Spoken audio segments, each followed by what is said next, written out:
Kia ora, no mai, haere mai, ko Trish Higginson, tuku wingua, he ka mahi aho I whanau Athena Plunkett. I'm a Plunkett nurse on whanau Athena Plunkett line, and we're here today to talk to you about breastfeeding, and it's such a big and important subject.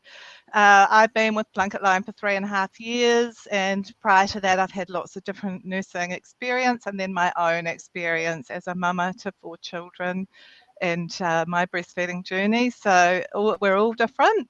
But anyway, let's get started. And I'll just ask the lovely Andrea here, who's an IBCLC, and she'll be able to talk to you a little bit about her role. Kia ora, Anthea. Kia ora Trish. Ko Anthea Tapuingawa. I'm a Plunkett nurse and a lactation consultant in Taranaki. Thank you for having me along today to talk about breastfeeding. Wonderful. So how long have you been in the lactation consultant role?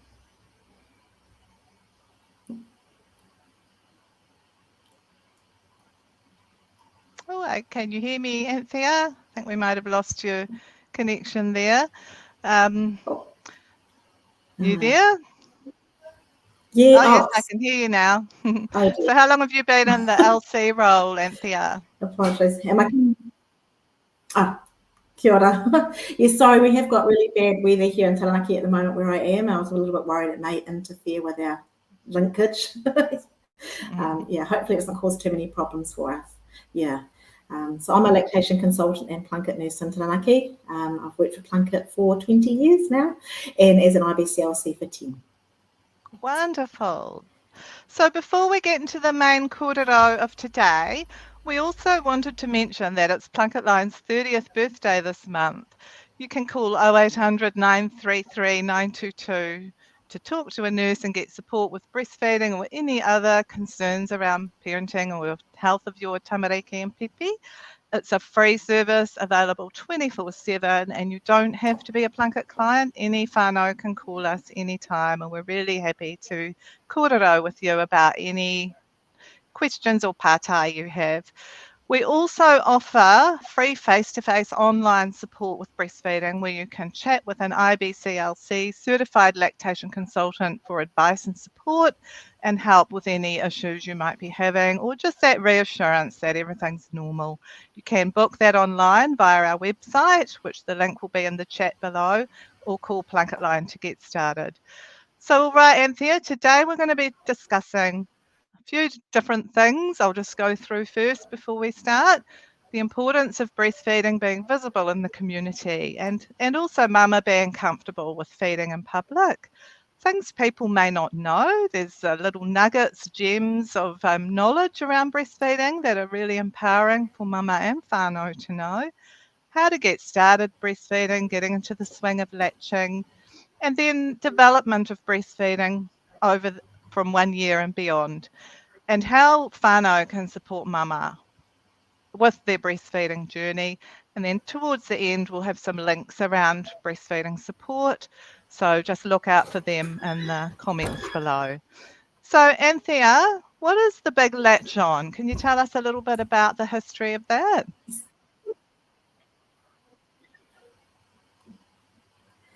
Excellent. Yes. So today we're celebrating the Big Latch On. It's an annual event for breastfeeding whānau and supporters. It was started here in New Zealand in 2005, and it's now become a global event that runs.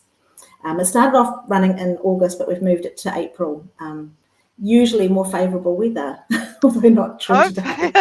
Not today, but that's okay. So the Big Latch On, the Big Latch On aims to support parents. The Big Latch On aims to support parents in their communities and on their feeding journeys.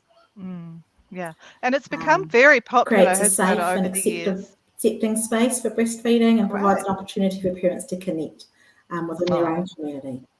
Wonderful. And for whānau to support. I remember going to a Big Latch On with my daughters when their pipi were little, and it was such a neat experience and seeing everyone latch on. And I saw actually online that you can do a brelfie with a breastfeeding selfie and hashtag it. So that's really awesome. Great. So what are some of the lesser things that are known about breastfeeding, Anthea, which we can share with whānau today?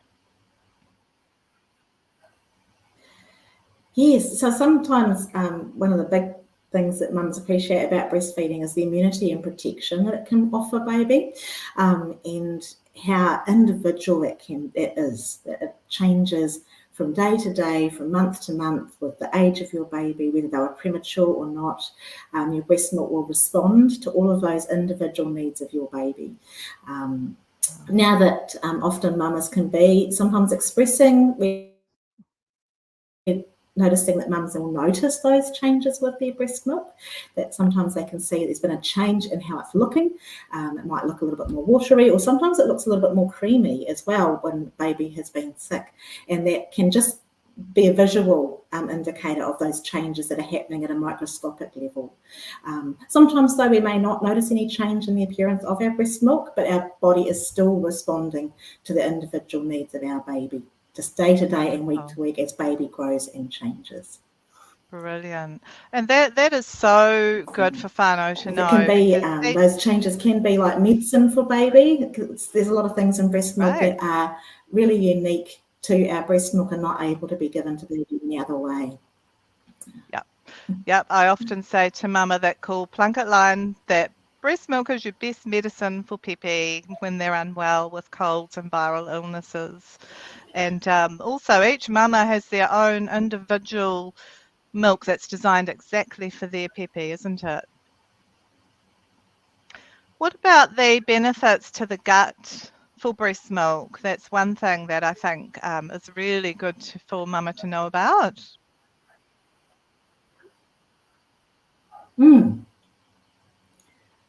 Yes, absolutely. And the other thing too that is the natural pain relief that's present in breast milk is some of our natural endorphins. That same pain relief that helps us get through labour is also present in our breast milk. It's there in very high quantities in the early days in the colostrum, but then still in mature milk as well, and helps baby to cope with life and with illness and that kind of thing, as well as things like teething pain and stuff. So sometimes during things like teething, baby may seek the breast more often just for comfort, although just for comfort is never really a thing. I mean, it's definitely a need. Absolutely. And breastfeeding and breast milk is so much more than nutrition, isn't it? It's a connectedness, and that's why often babies want to fall asleep on the breast, and that's absolutely fine. It's really good for pepe and for mama to have that connection. So could you talk about how the prebiotics and probiotics in the breast milk link into developing that healthy gut microbiome, Anthea? Yeah.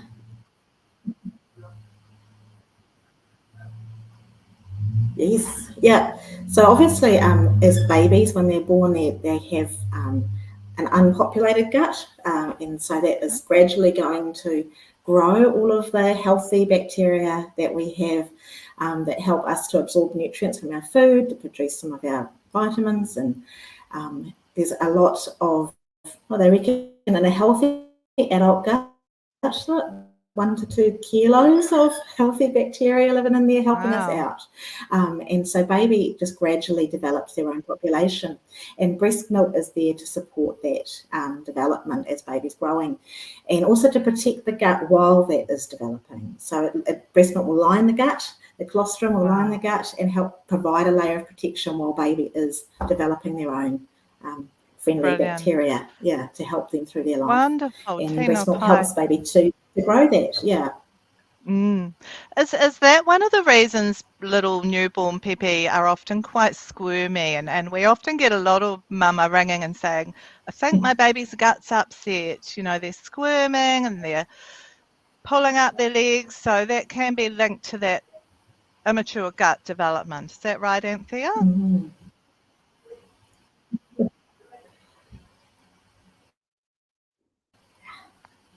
Have you got anything to add to that? That digestive effort in that second month particularly is,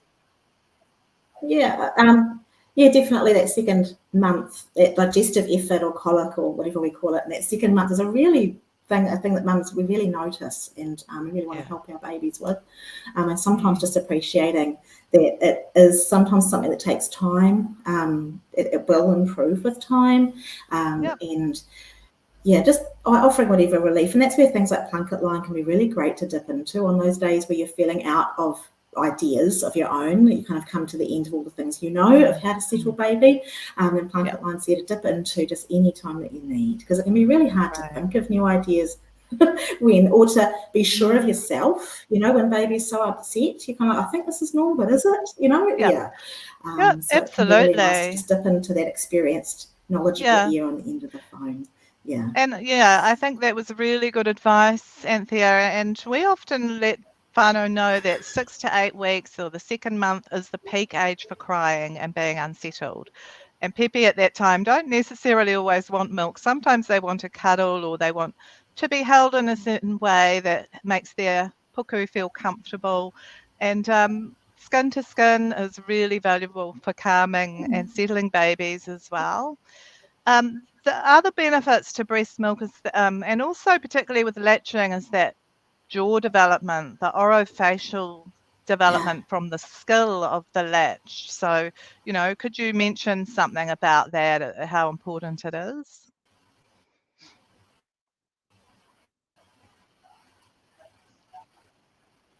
Yeah, definitely. I mean, obviously there's the benefits of breast milk, and sometimes we can get quite focused on the breast milk itself, but the act of breastfeeding, really does promote just all of that normal jaw development. The mouth changes a lot in the first years of life, and in the first few years of life, breastfeeding supports that development and builds the muscles and things that we're going to need for chewing food, for producing speech sounds.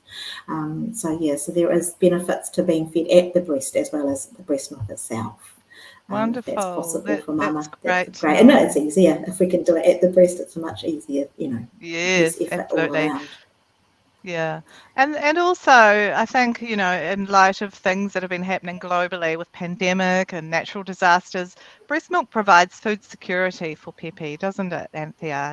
Which is helpful in times when we can't sterilize equipment, or we can't always access artificial formula if we need it. I think last year or the year before there was a supply chain issue globally, and so it's very empowering for mama to know that they're always going to have that milk for Pepe. They're not reliant on anything other than their own bodies.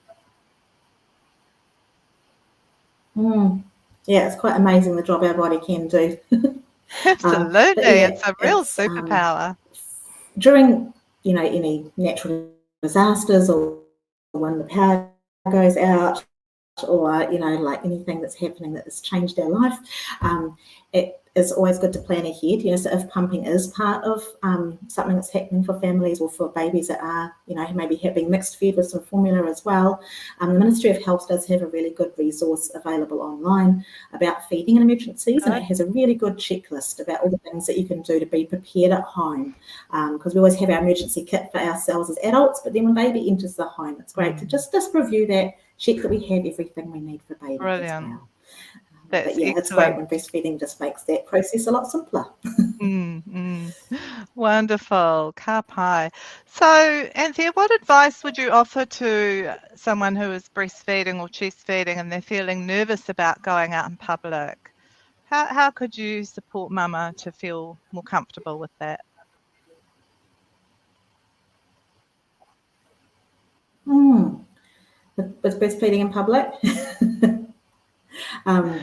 It can be quite intimidating. I remember the first time I had to do it with my first child.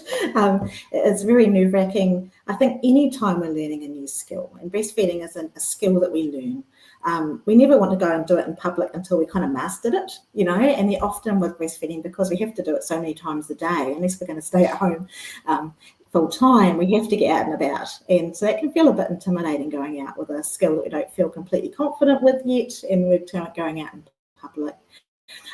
As well as that worry sometimes about how other people might respond to us feeding our baby.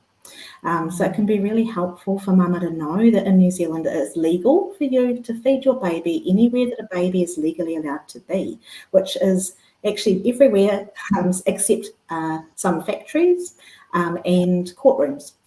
So basically, if you're comfortable to feed your baby, then you're allowed to feed your baby. And so that can help us to feel, yes, I belong here. Yes, I can do this here. And of course, the more that we do feed our babies in public, the more it becomes the norm and the less unusual it is for people to notice. Absolutely. Because I think as humans, we tend to notice in our environment the unusual things. It's something that our eyesight was developed to notice ripe berries and to notice dangers in our environment. And so now in our modern world, we still notice unusual things. And so if breastfeeding a baby is an unusual thing, then we will kind of notice that thing happening. As it becomes more common, we don't notice it. My husband will often say, "Oh, did you see that mum breastfeeding?" I'm like, "No." Because in my world, that's normal. I don't, it's normal to see mums breastfeeding, so I don't necessarily, whereas he does notice it happening. Yeah.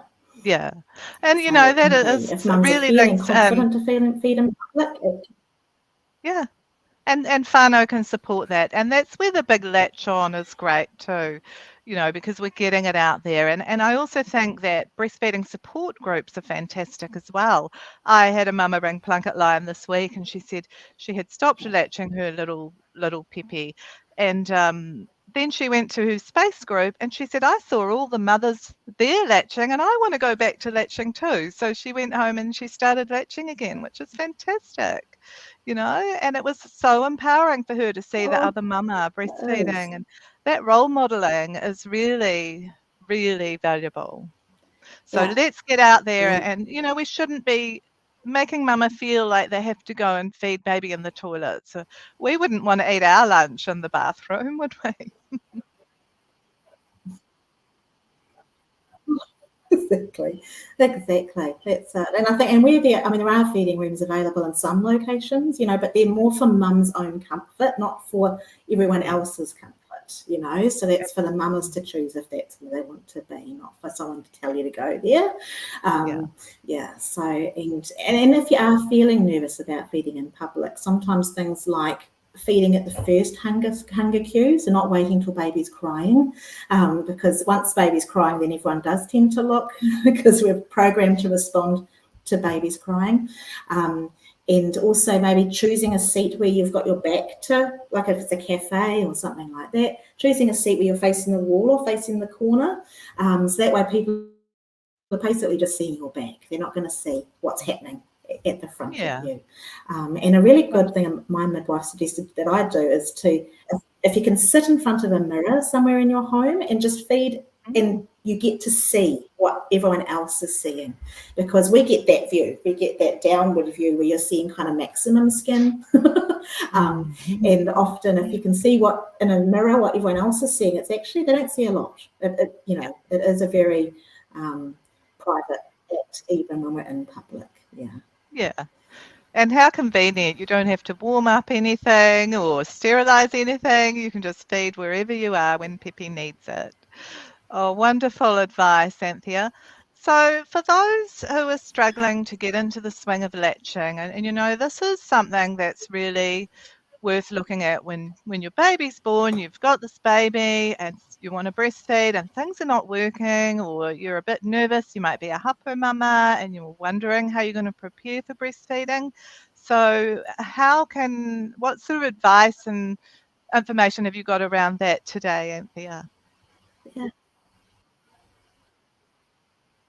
Yeah, I think often if we have a chance to get along to antenatal classes or to hapu wānanga, often we talk about that golden hour after birth and that first skin to skin time and that first latching experience, and that is a really valuable special time. But that skin to skin, as you mentioned earlier, Trish, skin to skin is really valuable at any point in our breastfeeding journey, and particularly if things are not quite going to plan, just returning to the basics, getting skin to skin with baby, trying to reduce the stresses around you if that's possible, and it just helps our hormones to cue in, it helps our supply, it helps babies' hunger cues and their signals to feed to be nice and strong. So skin to skin can be a really great thing to help when we're working on things like latching problems and stuff. The other Wonderful. skill that we often get taught antenatally is hand expressing. So that can be, especially if breasts are really firm, really tight, that can get in the way of a really easy latch for a baby, or baby can kind of fuss at it, thinking, oh, this is not my breast, this is feeling different to normal. So sometimes being able to loosen the breast a little bit with hand expressing can just enable Pepe to feel like, oh yeah, okay, I've got this. Yeah.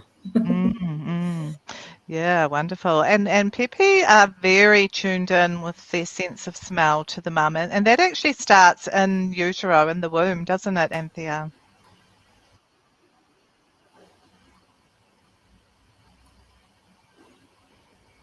So if you place Pepe skin to skin on mama and mum hand expresses, that can really stimulate that reflex to feed, because they love the smell of not just the milk but mum's skin as well, don't they?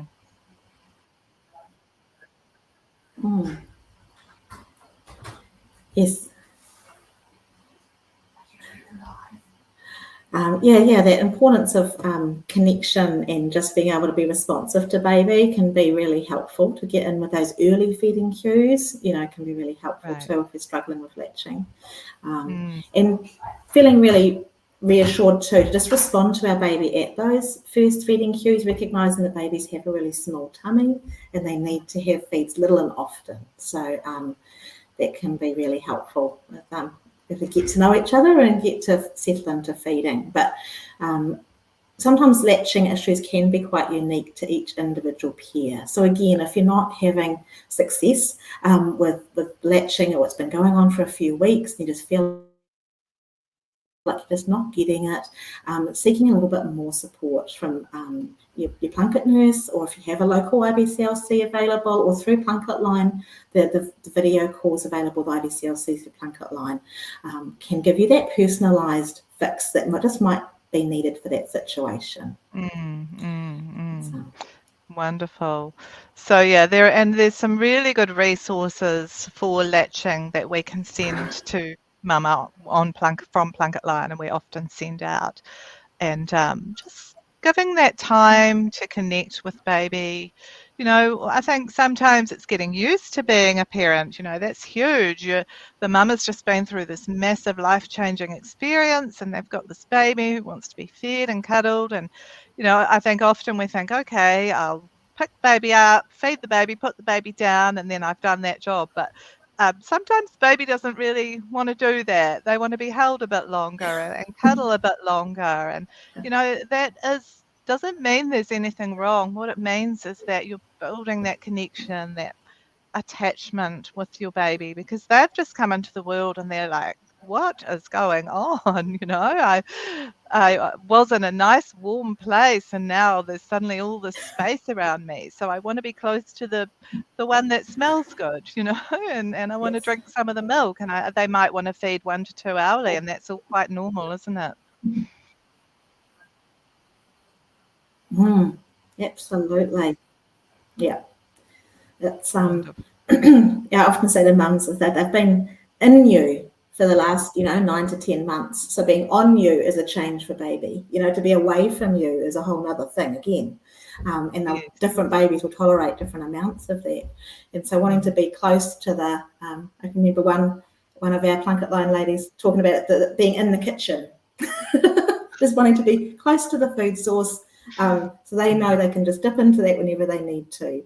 It's often, but it can be really hard as mum though to have that amount of somebody on you all the time. We're just not used to that amount of contact, and so it can be an adjustment for everybody. Yeah, and we often talk or hear about the 4th trimester, and that's that newborn stage, and it very much is about being connected to you, on you, not inside you, but still being really close. And people don't really understand when they can't see you, smell you, or drink your milk, that you still exist. So that's their survival mode. They want to be close and held. And then as they grow, they start to learn that you will come and respond to the needs. And, you're building up that sort of relationship, that breastfeeding diet.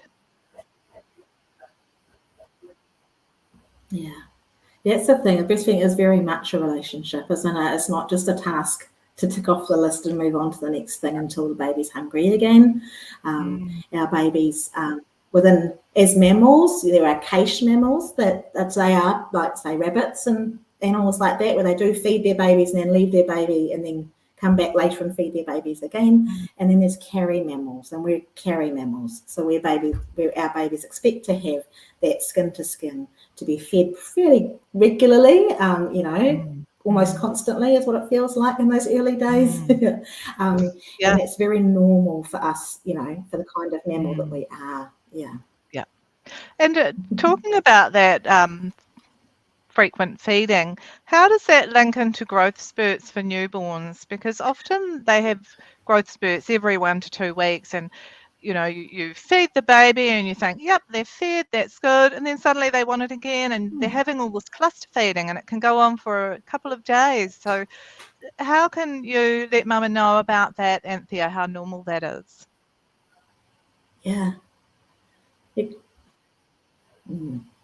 and growth spurts are really unique to each mother and baby pair. Some mums are sometimes blessed with almost too much milk, and so their baby doesn't have to work too hard to build supply.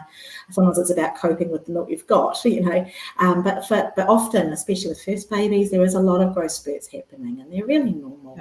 But it can make us worried because during a growth spurt, baby may be asking to feed again, and the breast may not be feeling like it's full, oh gosh, but I haven't got enough milk to feed you.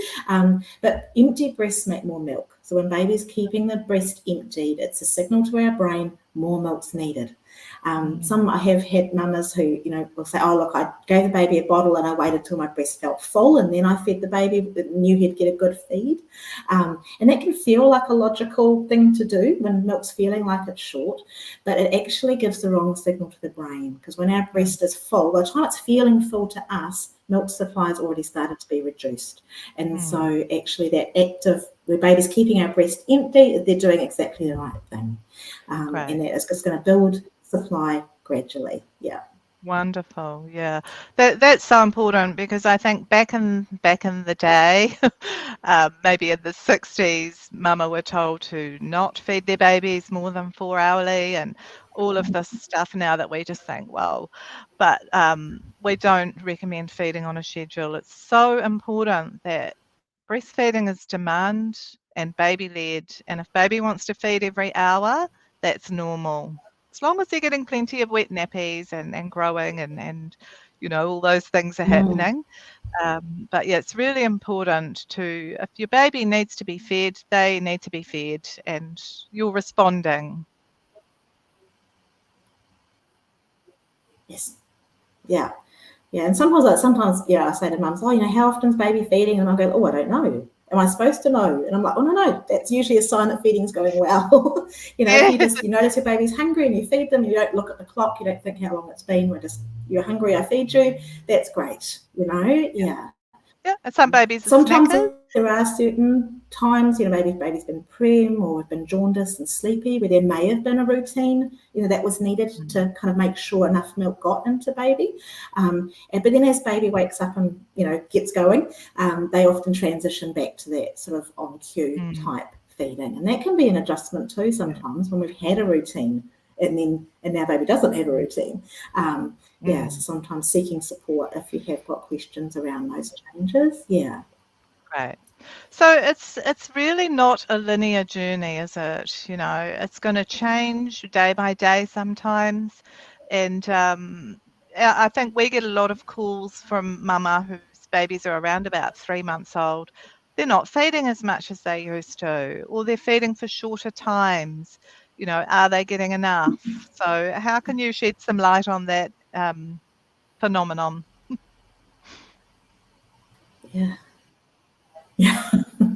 Yeah, definitely. It's good that it gets much more efficient as time goes on. There's a lot of time investment in those early weeks. It's a steep learning curve as we learn to breastfeed and as our baby adjusts to life. The fourth trimester, that first 3 to 4 months, is a thing. It's really intense.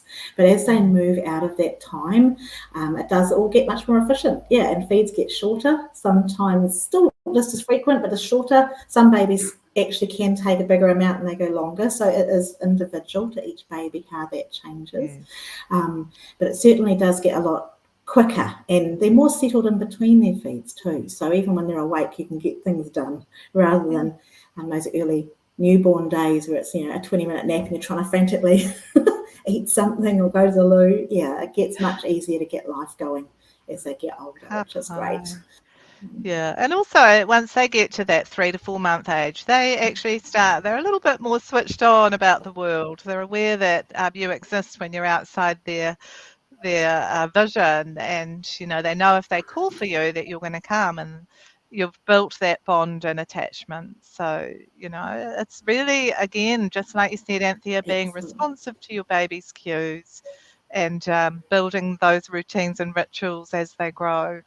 So yeah, and it's nice to know that breast milk changes in response to babies' individual needs. So as babies grow, the breast milk becomes higher in calorie content because the baby's becoming more active. If baby's unwell, there's little sensors in the nipples. Yeah, definitely. There's a lot of changes.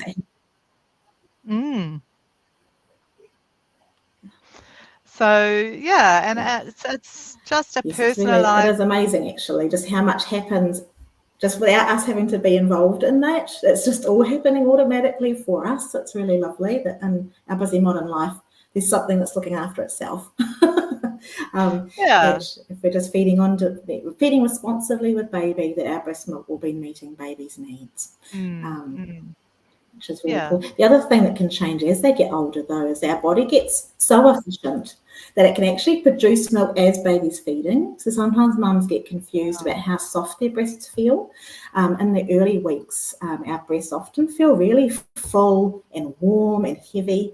And some of that is milk, but some of it is blood flow and lymph fluid as well, getting breastfeeding established. And once breastfeeding is established, that extra lymph fluid, that extra blood flow leaves the breast, and they feel a lot more like your breasts again. So they're not less like, you've got someone else's breasts, and they are more comfortable to live with.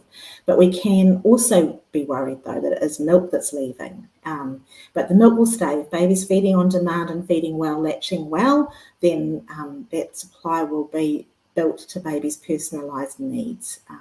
And as baby gets older, our body gets really efficient. And if baby needs a long feed, the milk's just produced on the spot to meet that need. Wow. Which is incredible. Why sometimes at like 9 months old, they might do a 5-minute feed and they might do a 20-minute feed. Yeah. Yeah. And when the older Pepe are unwell, they do tend to go more on the breast, don't they? And that's their natural biological response. So they're getting all those live antibodies, and they're still getting the nourishment. And even with a gastro bug, you can, because of the way breast milk is absorbed in the gut, it lines and protects the gut. So after vomiting, you can just keep feeding straight away. Yeah. Yeah, it's a best thing to do, really, because every now and again I have had mamas where they've been sick and they've sent baby off to Nana's house because they're worried about baby getting sick, when actually the best thing to do would be, just keep feeding, because then they're getting that immunity straight through your milk. Yeah. Wonderful. So, yeah, I mean, there's so much to cover, isn't there? And I think we could talk all day about this. One of the messages we get a lot on Plunket Lion is mama who are concerned about the volume, that they don't feel comfortable that baby is getting enough. But I think the actual volume that babies get per feed is a lot more than we think it is.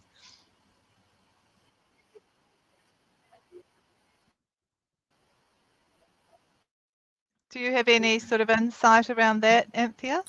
Yeah, and especially sometimes we can worry, especially if we volume is very unique to each. The total intake in a 24-hour period actually isn't that unique. It's pretty common to each baby, but the pattern at which they take their food over a 24-hour period is often different baby to baby. So some babies will have lots of little feeds, some will have less frequent, bigger feeds, and that can depend on their own metabolism, their own appetite, the milk supply that's available to them, and so that can be quite unique to each baby and mum. Wonderful. Sorry, I lost you there.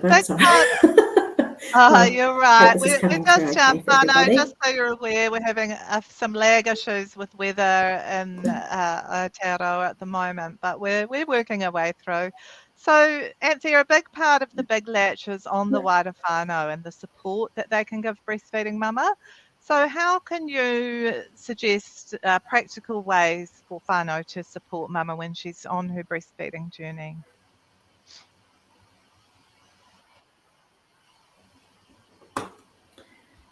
Oh, sorry, Trish, I missed that. Oh, no, that's all right, ka pai. I just said, how can we encourage whānau and what are some practical tips on how they can support mama on her breastfeeding journey? Yeah. Oh, excellent. Yeah, because that's a big part of it, isn't it? That we often see is just, obviously when in those early weeks of establishing breastfeeding, it is taking a lot of time, and so there's limited time for all the other things that we're trying to fit into our life. And so having a support team around us can be really helpful. As humans, we are community animals. We're designed to be raising our children with lots of adults around us. And often in our modern life, it's not necessarily the case that we have a lot of support. So sometimes it is looking around, seeing, okay, who do I have as my support people and how can they be helping me? And being not too shy about reaching out for that support. If people have offered it, to just say, yes, please, yes, can you bring us a meal? Can you hold baby while I have a quick shower? Those kinds of things. Definitely feeding mama. Sometimes we can get very focused on trying to bond with the new baby by giving it a bottle or something like that. But often I reassure families to say, look, you can feed baby by feeding mum. And then she will need your extra hands with settling baby. As baby gets older, there is, a lot of ways that family can be supportive. In between those feeds, having a roster can sometimes be helpful. So that you're not ending up with like 3 meals on one night, and then nothing for ages. So there's anyone in the family that can. There's some great apps that meal train and stuff that are great for that kind of thing. And if you are in a situation where you feel like, no, actually, I don't have much support around me, then looking into your community, looking to see if there are any Laelacia League groups or other breastfeeding support groups around, linking in with any Plunket play groups that may be running near where you are, and just sort of gradually building up your support system that way can be helpful. Yeah. And I think too, that's so empowering for whānau to know that they can help mama in practical ways, housework, washing, kai, and if you're dropping off a meal, make it a little bit bigger, like a lasagna, so you can make it cover 2 nights, and add in some baking, some muffins. Really important for mama to have healthy snacks, and a nutrition, and getting enough fluid is also really important for mum. And also getting out in the fresh air and sunshine. If you're feeling a little bit housebound, pick up your pepe, cuddle them close, even if it's just walking to the letterbox and back. It's really valuable, and it can really help just reset baby as well if baby's unsettled. Yeah. That's all good. You got anything more to add to that, Anthea?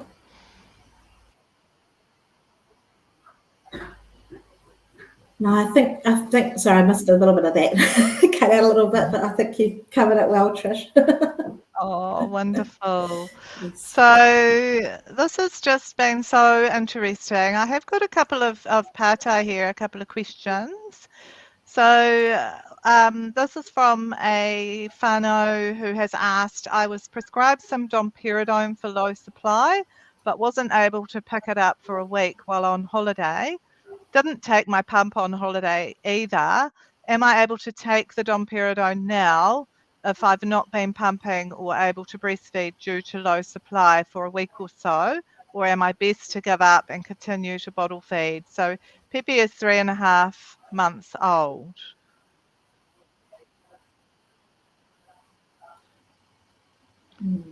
Can you answer that, pātai, Anthea? Yeah. Absolutely. It's probably one of those situations where you may find some good value from, if you haven't already had a video call with our LCs on Plunket Line. But absolutely, like if you still have our supply can upregulate, so like during growth spurts and stuff when babies but it also down-regulates if milk isn't being removed. So sometimes when we haven't been able to pump or if baby hasn't been able to feed, our milk supply will drop.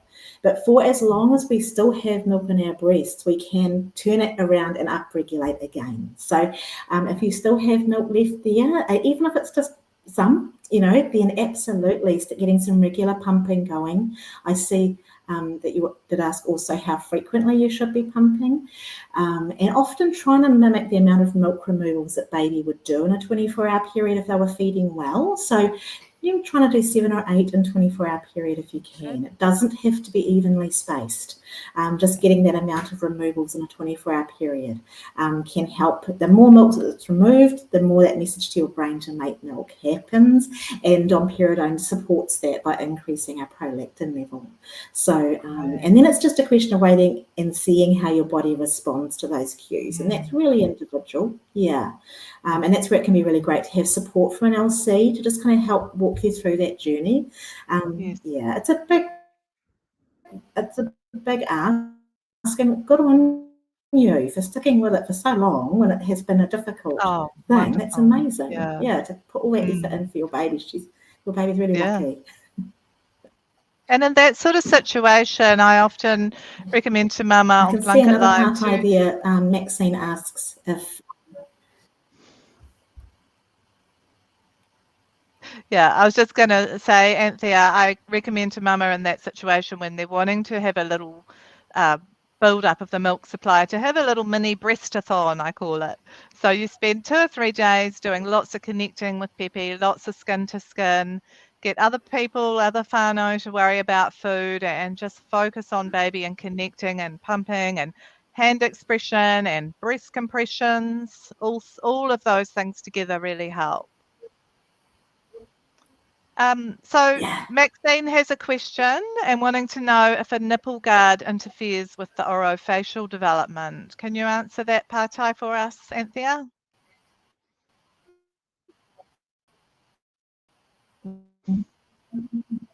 Yeah, absolutely. Yes, so a nipple guard and full shield.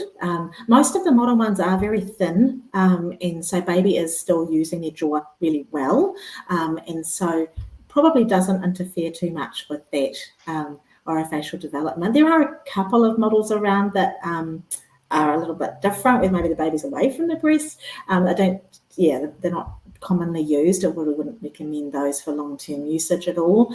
But yeah, the typical nipple shields that are used these days babies can still use their jaw, how they would normally. It can sometimes, without that skin-to-skin contact, sometimes impact on supply a little bit, but we get less of that effect now that the nipple shields are a lot thinner. Often over time too, we can wean baby off the shield, or baby weans themselves off the shield is sometimes what happens. So it's not always something that we're using for the entire time of breastfeeding. But even if you are, then it's still absolutely allowing that development to happen. Thank you for that, Anthea. I think, we've covered so much today, and breastfeeding really is such a wonderful art, and as we said before, a dyad between mum and bubs. And I just want to send a big ups to the mums out there who've stuck with it. I know it's not always an easy journey, and you definitely need the support. And, I did some studies last year and found that the biggest reason that mama quit breastfeeding is because they're not getting the right support. So tap into your whānau, let them know what you need, meals, housework, practical things, and call Plunket Line and access all those supports that are out there in the community. So I think, we've covered a lot. We have got another question here. What advice would you offer someone struggling with latching with or without a nipple guard? Yeah, I'd probably especially, it sounds like, I mean, if you're already Nipple Shield's involved, often mums have had a lot of support, maybe from their midwife or from whoever is around them already. And if you're still struggling, I probably would encourage some one-on-one support. And your video call through Plunket Line, it can be an amazing way to reach that support if you haven't got anyone in your local community that you can link with. So that probably would be really good to just get some personalised support at that point. Yeah. Wonderful. Great. Yep. So call Plunket Line. We have got some wonderful nurses and lactation consultants on there that can help you.